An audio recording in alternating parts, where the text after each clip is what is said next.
All right. What up, YouTube? This is Chris, and this is the Chris Cross Show. I have a very exciting episode for you guys today. A couple of my topics are going to be Kawhi versus the Warriors. Was that a fluke? Top 10 QBs in the NFL, in my opinion. The NBA horse. What is going on with that? Bandwagon fans coming from one himself. I'll give you a little bit of insight on that. The college football draft. I mean, it's getting exciting. It's here next week. What ifs in sports is another one I will be talking about. And for all my reading listeners, book talk on some of my favorite books. So enjoy. All right. So first, I want to talk about this topic because, in my opinion, it was something big to me and I know it was huge over the summer. It was the Raptors versus the Warriors, and the Raptors winning the first championship. Now, let me say this: Kawhi Leonard, after he won the championship, became Finals MVP, rightfully so. Everyone was crowning him the king of basketball, saying Kawhi Leonard is the best player in the world. Now, look, Kawhi Leonard, Finals MVP, probably the best player on the court most games, right? Let me tell you this. Look, I was all for Kawhi winning the championship because I thought Kawhi was going to join my guy LeBron in LA. So I was all for Kawhi. But once, Kawhi backstabbed me and LeBron, and he went to the Clippers, I took a deep thought and I said, because I wasn't listening to any sports media talking about how, KD's hurt, Steph's hurt, Clay's hurt, because I didn't hear any excuses when LeBron was missing Kyrie and Kevin some years. So, and this is what I'll say is, look, Kawhi Leonard was the best player on the court. Maybe 5 or 6 of the games, right? 4 or 5 maybe. He was trending downwards. His field goal percentage wasn't great. He was taking a lot of breaks. And, he was a high volume shooter during the series. So one thing I'll say is, look, KD was hurt from games 1 through 4, right? Came back game 5, obviously tore his Achilles 12 minutes into the game. So missing Kevin Durant. Okay, you're gonna tell me that the Warriors are missing Kevin Durant, Andre Iguodala, who's been injured basically on and off the entire year, had to defend Kawhi Leonard. Kevin Durant, obviously the best player in the Warriors, missed almost the entire series. Now, the Warriors were coming back. Obviously you saw Game 6. Game 6 Clay, we all know how that Clay plays. He was going off. I think when Clay got hurt, the game was pretty close. Um, so one thing I'll say is, look, we can all talk about how Kawhi shifted the NBA, how he single handedly destroyed 2 dynasties. Yes, yes, yes. The Warriors were already gonna disperse, and we all knew that this was gonna be their last run. That's why they wanted a three-peat, because they knew it was gonna be the last run, right? So Kawhi Leonard, in my opinion, versus the Warriors is kind of an illusion that we like to kind of bring upon ourselves to kind of give him credit for destroying the Warriors. The Warriors, earlier in the year, Draymond Green said something to Kevin Durant that basically sold Kevin Durant out of there. They were all injured and bruised. Andre Iguodala was on his last legs. Draymond Green was just horrific on the 3-point line. Steph Curry was, slowing down a little bit. Clay obviously tore his ACL. So it's like the Warriors were already like bruised, battered, destroyed. Sean Livingston, obviously he's retired now, so he was on his last year. A destroyed Warriors team with the hungry Raptors team. Fred VanVleet, Kyle Lowry, Serge Ibaka, Pascal Siakam, those guys were just ready to hoop. We talk about Kawhi being the only superstar. Pascal Siakam is a rising star. Serge Ibaka obviously led the league in blocks, I think maybe a couple years. Fred VanVleet, an underrated, undrafted player. Kyle Lowry, I think 12, 13-year veteran at the time. Hungry for his first ring, playing like it. So, in my opinion, I think Kawhi Leonard versus the Warriors, him being the almighty, Thanos or whatever people call them, is kind of a fluke because, he was kind of on his last limbs. He rested all year. Of course, he should have been healthy, but he was kind of slowing down. If you guys pay attention to some of the plays the last couple of games, if you see games 3 through 6, you'll see that Kawhi Leonard really wasn't the greatest. Like he wasn't playing his best. So, in my opinion, I think that Kawhi Leonard versus the Warriors, even though it was the Raptors versus the Warriors, people think that Kawhi did it all himself without the help of anybody, but he got a tremendous amount of help from a bunch of players who were proving themselves and who proved themselves. So, in my opinion, I think Kawhi Leonard versus the Warriors is an illusion. We kind of carrying it a little too much. And, that's just my opinion on it. You can debate me if you want. You can disagree, agree to disagree, but that's just how I feel about it. All right, kind of shifting gears to the NFL. I gave you the last episode, my NFC, AFC division predictions and everything. I gave you my playoff predictions. And now I want to go into this because the top 10 QBs is something that, is very big because these quarterbacks, they move the league. Quarterbacks are the head of the league. I mean, when you think of the NFL, you don't think of that center from the Rams. You don't think of those specific players. You think of the quarterback. When people say, oh man, we need to get our quarterback right so we can win. Our defense is great, but our quarterback isn't. Quarterback is the most important position in the NFL. So this is what I'll say is I'm going to give you my top 10 quarterbacks of the league. Yes, there's many that I could have named, but I didn't because that's just my opinion. This is number 10, Kirk Cousins. Kirk Cousins had an amazing year last year. He got a contract extension for 2 years with the Minnesota Vikings. He made it to the playoffs, 10-6 record, I think. Beat Drew Brees. Ended up getting blown out by, Jimmy Garoppolo and 49ers. But that 49er defense was just unbeatable. I mean, no one was beating it except for Patrick Mahomes and the Kansas City Chiefs. Number 9, Drew Brees. He missed some time. So that's why I don't rank him higher, because he missed some time. And guess who took good care of the franchise? Teddy Bridgewater. So to me, it shows me that Drew Brees, yes, he had a bad season. He missed some time. He had some rest, but in the playoffs, he just looked old. He looked like he couldn't make throws. So that's why I give him number 9.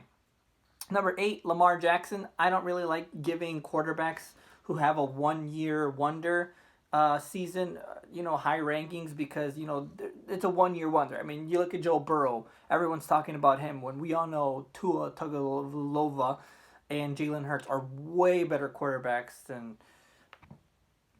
Joe Burrow, who had a one-year wonder. Just like Lamar Jackson. I mean, he had a great 1.5 year, but in the playoffs, he didn't show up, so I can't really give it to him there. Number 7, Dak Prescott, Mr. Consistent. He made a mistake a couple days ago with having a party, but I think Dak Prescott's number 7. He could be higher, but, they were 8-8 last year. He kind of had a down year, even though he had like a 49,000 or 5,000 yard season. So I'll give Dak Prescott my number 7. Number 6, Deshaun Watson, the quarterback who does the most with the least, next to Russell Wilson. Deshaun Watson, every year, they don't fix his O-line. He still ends up making the playoffs somehow. I don't know how. I hated him in college because I've been a Nick Saban fan since I started watching college football, and he destroyed Nick Saban's defense. So I'll give Deshaun Watson number 6 because he can do a lot with less. Number 5, Jimmy Garoppolo. Obviously, he made the Super Bowl this year. Jimmy Garoppolo, I think there's that he's like 22-5 when he starts games. So, and that's with him in New England and him in San Francisco. So obviously Jimmy G is doing something right. He's a great quarterback. Bill Belichick wanted him to replace Tom Brady a couple years ago. I think Bill Belichick was right trying to replace him with, a young stud quarterback. So I'll give Jimmy G number 5. Number 4, obviously Tom Brady. Tom Brady has been winning for 20 years with no weapons at all this year. He won 12, 11 games. So obviously I'm going to give it to Tom Brady number 4 because he can still do a lot. He knows how to read pre-snaps. And, he can just pick a defense apart when he wants to. Number 3, Aaron Rodgers. Obviously, on a down year, Aaron Rodgers made the NFC Championship. People consider it a down year for Aaron Rodgers statistically, and he made the NFC Championship. So, enough said about him. Number 2, I'm going to give it to Russell Wilson. He's done a lot with less, just like Deshaun Watson, but he's done it for longer. They usually don't help Russell Wilson out with many good receivers, many good O-linemen. His defense is good, but it's inconsistent sometimes.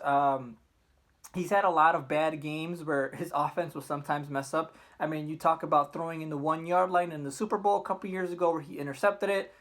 It's just one of those things where it just happens. I think this year with the 49ers, one of his guys got stopped on the 1 yard line to prevent a touchdown to probably beat the San Francisco 49ers. So he's reached a couple of bad lucks in his year. So, Russell Wilson, I'm going to give him number 2 because he does a lot with nothing, basically. Number 1, obviously, Patrick Mahomes. He can throw the football literally out of the arena. There was a video of it last year of him literally throwing the football out of the arena. He's got a cannon for an arm. I think if he faced a cannon, I think he'd probably come really, really close to beating a cannon with firing a football. In my opinion, I think Patrick Mahomes is great. He's an athletic quarterback who's very strong. He won the Super Bowl basically down 10 entering the fourth quarter. Ends up scoring 21 unanswered points with just one flick of the wrist, literally throwing it downfield. So I'll give Patrick Mahomes the first best quarterback or the best quarterback in the NFL. That's my opinion. You can debate me on that, but I know I'm right. All right, now shifting gears back to the NBA. The NBA has been hosting, kind of 2K tournaments, horse challenges, and look, this is what I'll say. I'm going to quickly talk about this with the horse. It's fun. It is. I was amused watching it. I was actually entertained watching it. But I think, the camera angles, a little bit of the lagginess kind of destroys my vibe into watching it. I thought it was a cool idea for them to do. Of course, I'd love to see more superstars doing it. You can't really do much when not everybody has a basketball court at home. But I thought Mike Conley was pretty good. Trae Young was a good choice. Zach LaVine, obviously a great choice. Some of the retired people like Tamika Catchings, I think that was her name, Paul Pierce, and Chauncey Billups. I thought the contest could have been as good as it was with the players they have. This being the first year, this being kind of just like the pastime. Again, the lagginess kind of ruined it for me, but I thought the players that are in it, like Allie Quigley, a 3-point specialist for the Chicago Sky, is just good to be on there. I don't really know about the catchings, but I thought it was pretty good. Like the players they assembled, pretty good. I thought the mismatches were real. I thought Zach LaVine had an unfair advantage against Paul Pierce. I think some players have a better advantage with their court as opposed to others. It also depends on the rim. I have a basketball rim at home that is very friendly to the bank shot. I can bank almost anything in from anywhere because I just hit the backboard and it will just go in. So I have a very backboard friendly rim. So obviously players are going to have that. You're going to have that. So, it's the best they can do in short notice, trying to just pass time for people, trying to make it entertaining. So I like it, but I just think the lagginess and, some of the rules could, change. All right, so the whole point of Crisscross Show is to jump from topic to topic to topic. From sport to sport to sport to sport to, just regular talk or whatever. So I'm going to jump to college football now. The NFL draft is next week at some point.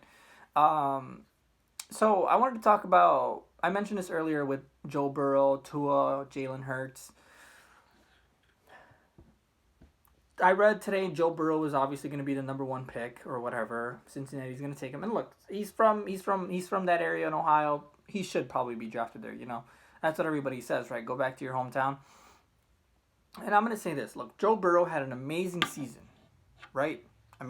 He basically had a contract year, right? He's like, this is my last year in college. I need to go all out, right? So, it's basically his contract year. A lot of players during their contract year will play lights out just to get that money, right?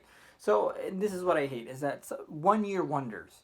We talk about all these 1-year wonders, like, they showed great potential here. And, Tua and Jalen Hurts were very, very consistent. Jalen Hurts made it to the national championship, I think, twice in his years in Alabama. Tua won the national championship, was back there the next year and lost. Joe Burrow went 1 year, won it. You can't really do much about it. He had a great defense that year. I think just LSU in general was waiting to kind of get their chance to kind of go out. They got lucky when Tua got hurt. Obviously, Jalen Hurts again, Oklahoma has been very, very bad on defense. They can't stop anybody on defense, so Jalen Hurts kind of sucks or kind of suffers there because he has no defense. And obviously, the Big 12 defense is atrocious because they just don't play defense. Their games are high scoring. It's all about offense in the Big 12.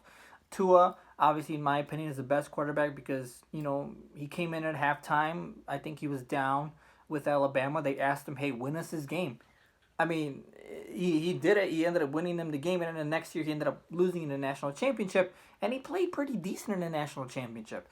And then, this guy named Joe Burrow comes by, and he has a 1 year wonder, and everyone's like, oh, he's going to be the number one pick, and, everyone loves him. So, and this is the thing that I hate, is that sometimes the NBA draft will do it too, is somebody has an amazing season.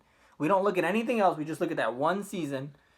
They do good, and boom, he's our guy. And next, he ends up being a bust because he had a 1 year wonder or whatever. And that's just how it works, right? We're always going to get busts anywhere in pro sports. But, I'm excited about the draft. I really want Tua to get drafted to the right team. I really want Jalen Hurts to get drafted to the right team. I think he's going to the NFL draft. I don't know. I haven't really heard much about him. But I've heard about, other players that I'm just like, they're not Tua.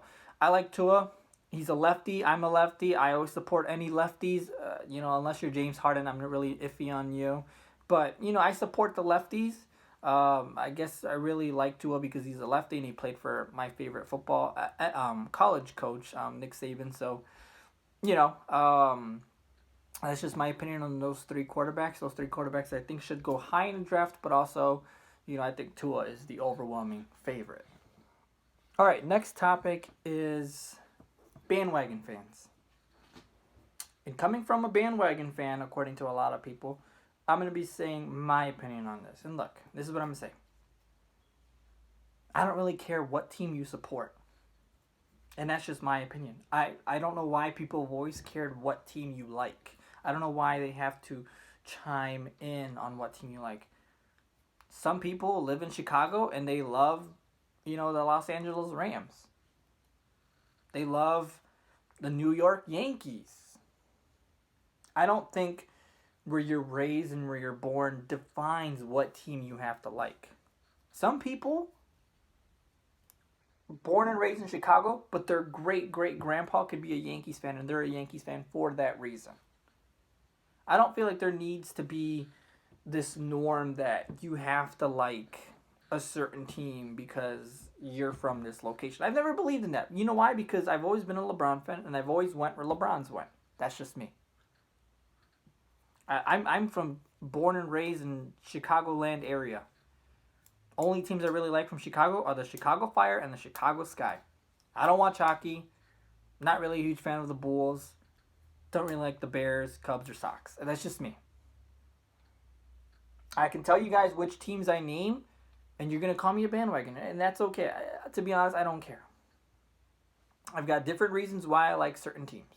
For the NFL, I like the San Francisco 49ers. Why? Because that's the first ever football team I saw play a game entirely. Super Bowl, I don't know what number, but the 49ers versus the Ravens. First game I saw. Liked the 49ers ever since. Supported them ever since. I like Jimmy G, and Jimmy G plays for the 49ers. I like Jimmy G when he was in New England. Now that he's in San Francisco, that's awesome for me. Let's go another one. Baseball, Indians. Why? Because over the summer, in 2016, I went to Cleveland, went to Progressive Field, didn't watch a game, but I went to Progressive Field, then just got into them ever since then. I was maybe 2 months earlier before their World Series run. I mean, it just happens. I mean, I don't know. I never really supported the Cubs or the Sox. It's just my problem, I guess. I don't really know. NBA, wherever LeBron goes, that's where I go. I really liked Ben Simmons in high school. Watched him in college. Like Philadelphia because of Ben Simmons. I mean, I don't know. I don't really know what else to say. It's just people like to kind of chime in, say you can't be a fan of this because of this, or oh, you're a bandwagon because of this. I watch sports more than anyone. Almost anyone. I watch a ton of sports. I'm always reading about sports. A lot of my assignments, I try to relate it to sports because I know for students, they can relate to sports.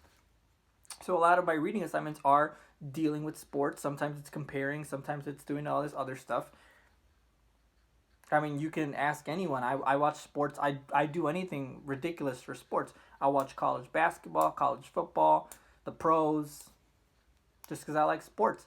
It doesn't make me any less of a sports fan than someone who was born and raised in Chicago and loves every Chicago team. If it makes me different, I'm sorry. I don't really know what to tell you. That's just my opinion. I got heat from it in college all the time for wearing a LeBron Cavs jersey, and people say you're not even from Cleveland, and I go, oh well, I've always liked LeBron. Sorry, I don't know what to tell you. I don't know what else to tell you. I guess sorry that it hurt your feelings that I support different things for different reasons. I mean, I thought that's why we're supposed to support things for different reasons. Sorry. All right, now I thought about this topic last night. The what ifs in sports. I have 7 what ifs. And I'm going to explain to you what I would have thought had happened in the what ifs. And these are recent. Houston doesn't cheat / Boston doesn't cheat in the World Series. I think the Dodgers win one of the series. They both cheated against the Dodgers. They both took basically a World Series away from the Dodgers. The Dodgers, I think, one year were the number 1 team or second team in the league. They were playing hot, and then next thing you know, World Series comes, they can't win a game. I think if Houston or Boston don't cheat, LA wins one of those series. And the Dodgers, in my opinion, deserve it. I think Clayton Kershaw deserved a World Series. And now look at this. They robbed them. That's what I thought would have happened if Houston or Boston didn't cheat in the World Series. Number 6, if Ray Allen doesn't make the 3-pointer, San Antonio Spurs win the game. I think Ray Allen doesn't make, they foul, Spurs go up 4-5. What? Miami's got, I don't think, any timeouts left, or 1 timeout left. With 3-4 seconds to go, I don't really think they can win the game. I think it's over after that. That's just what I think if Ray Allen doesn't make that 3-pointer against the Spurs. Number 5, Indians don't blow a 3-1 lead. I think Cleveland explodes. I don't think they can take 2 championships in 1 year after a 52-year drought. I think the city explodes. Seriously. I think the fans won't know what to do with themselves. I think it'll be crazy in the world. I think you'll hear their shouting and screaming all around the world if the Indians don't blow 3-1 lead. And I think the Cubs break up their team because they go, we've tried for 2 years and didn't work. That's what I think. I think the Indians go absolutely crazy. Their fans go absolutely crazy. And Chicago breaks it up earlier than expected. Number 4, Howard and Kobe work. I think if Howard and Kobe worked early on, they go to the Western Conference Finals or Finals. Howard in his prime, Kobe, aged, I think he was 35, 34 at the time. They make it work. They go to the finals of the Western Conference Finals, and they lose to LeBron and the Cavs in 2000. No, they lose to LeBron and the Heat in 2013.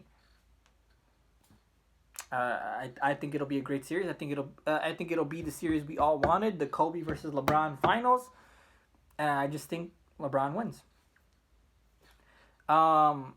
Number 3, Derrick Rose doesn't get hurt. Still loses to LeBron the rest of the years in Chicago. Gets broken up 2 years after. And Chicago rebuilds early. I didn't think Derrick Rose is that great. I think, they just do the Giannis and they close the paint. Shut Derrick Rose off. They don't have many shooters other than Kirk Heinrich. And I think Kyle Korver, shut that down. Force somebody else to make a play. And Miami wins no matter what. I mean, you saw what Miami did. Derrick Rose's MVP year, they destroyed him 4-1. I think it doesn't really change much the course of the NBA. I think it does add LeBron a little bit of more challenge in the East, but I think they still all lose to the Miami Heat or the Indiana Pacers because they were coming up that year too.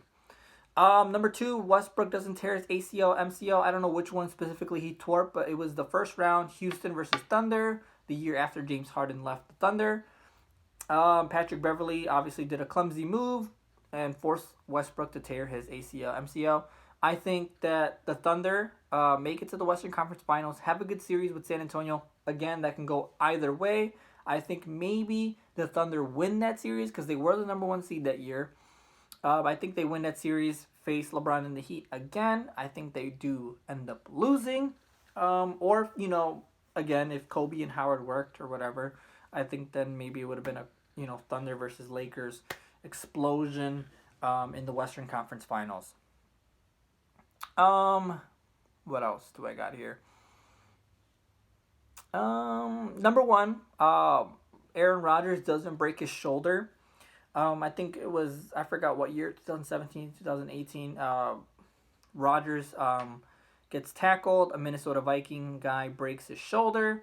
I think if Aaron Rodgers doesn't get hurt, he makes the division a little bit more competitive. I think after Rodgers got hurt, it was a little too easy for the Vikings. I think the Bears, I don't know if they made the playoffs that year, but I think it makes it harder on the Vikings. I still think the Vikings win, but I think the Vikings don't, go get an easy route to the playoffs. And that's just my opinions on the what ifs. That's my thought. I'm pretty sure they're all true. I don't really think I'm wrong in this. I thought long and hard about it, so that's just, yeah. All right, now to kind of, this is the Crisscross Show, so I want to talk about different things other than sports. Book talk. And I thought about this one. It sounds kind of ridiculous, but this is something that, now that we're all quarantined, I'd love to get book opinions. I'd love to get, kind of some, recommendations. So here, I'm going to give some of my recommendations. So Looking for Alaska, I know there's a Hulu show on it. Looking for Alaska, the book, is a really good book. I highly recommend it. My sister recommended it to me. I read it. It was awesome. Let me go with this one. Every Day, I know there's a movie. It's like a trilogy or whatever. Every Day, Another Day. It's about a person who wakes up in a different person's body every day, not too far, meets a girl, falls in love with her. I know there's a movie on it. I saw the trailer for it. It seems like it's going to be just like the book, so I'm kind of excited about that. Again, another book that I highly recommend you read. I read it. It was awesome. Another one, it's kind of a little girly, but I think, a lot of people can relate to it. The Girls of Mischief Bay. I read it a couple summers ago. I was walking around the River Forest area, saw the book in one of those little libraries, picked it out, read it. It was awesome. It's about three women. One of them pretty old. The other one, married, and the other one single. They all have different events happen to them that kind of shape up the book, that kind of, make you think long and hard about stuff. So I highly recommend that one. Another one, I don't know exactly what it's called. I think I have it in my classroom in school, and maybe I should have taken it out, but this book called Obsessed or Obsession, it's about a guy, him and his wife go on a trip. They meet this other couple. The guy obviously falls in love with the other lady. He tries to, flirt with her, become friends with them, and he ends up killing the lady's husband. And he tries to get with the lady. He's really obsessed with the lady. It's a really good book. It's a really good read. Obviously, if you're into those type of books, I didn't think I was, but I got into it. Middle of the book, it was kind of well thought out. Kind of a little scary how well thought out it was, but it's a good book. I highly recommend it. I'm still trying to figure out the name. I know I have the book somewhere, but it's a really good read in my opinion. If you're into those books, you kind of get tired of going on your phone. Sometimes sometimes my head will get a little nauseous being on my phone or my laptop too much. So I try to stay away from my phone. I try to just stare up into the ceiling and just kind of wish to pass time. I look at my shoes a lot. I'm always trying on my shoes to kind of pass time. So, that's just, give me some book recommendations. I'll give you some book recommendations. I'll give you more in time when the time comes. I just kind of thought about these really quickly just to kind of give you another topic to kind of make it a crisscross show. So, with that said, I'm going to end this show now. I'll be back later on. I'm probably going to come up with more topics that I'm going to be really excited about. I was really excited about today. You can obviously tell by my talkativeness. So, until next time.